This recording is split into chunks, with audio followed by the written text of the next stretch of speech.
Pedro Sánchez, le chef du gouvernement espagnol, a dénoncé ce samedi, je le cite, l'attitude égoïste de certains pays membres de l'Union européenne.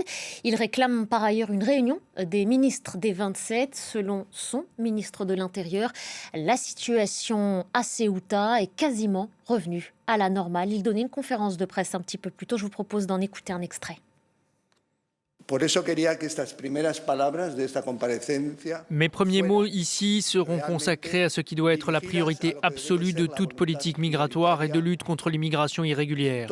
Sauver des vies.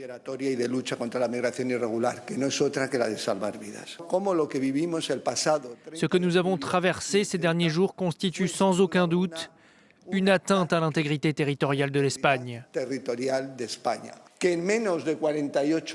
Et en moins de 48 heures, la situation à Ceuta n'a plus rien à voir. Les choses sont en train de rentrer dans l'ordre.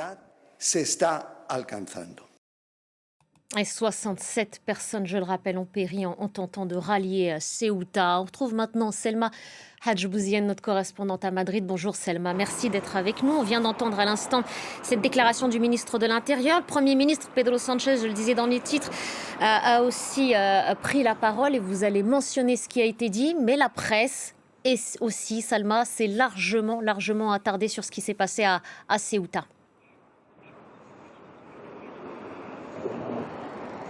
Oui, ce matin, la crise de Ceuta domine presque toutes les unes de la presse espagnole qui analyse déjà les responsabilités politiques. D'une part, El País a mis en avant les déclarations du gouvernement avec en titre, je cite, « Nous n'avions pas d'informations. Si nous l'avions eu, 50 000 personnes ne seraient pas entrées en 24 heures », en insistant donc sur l'arrivée massive de ces migrants qui n'a pas été anticipée par l'Espagne. De l'autre côté, El Mundo lui met davantage l'accent sur les critiques visant Pedro Sánchez et son gouvernement avec comme titre à la une « L'Europe se retourne contre Sánchez pour avoir mis ses frontières en danger ». Il fait aussi état de toutes les réactions européennes, notamment avec l'Italie et sa décision de fermer temporairement l'espace Schengen avec l'Espagne, des décisions auxquelles Pedro Sánchez s'oppose. Il a d'ailleurs ce matin envoyé une lettre à Bruxelles en se plaignant de l'attitude de certains pays européens vis-à-vis de cette crise migratoire qui est en train de toucher Ceuta et l'Espagne. Le chef du gouvernement espagnol a aussi demandé qu'une réunion soit organisée de manière urgente entre tous les ministres de l'Intérieur européens.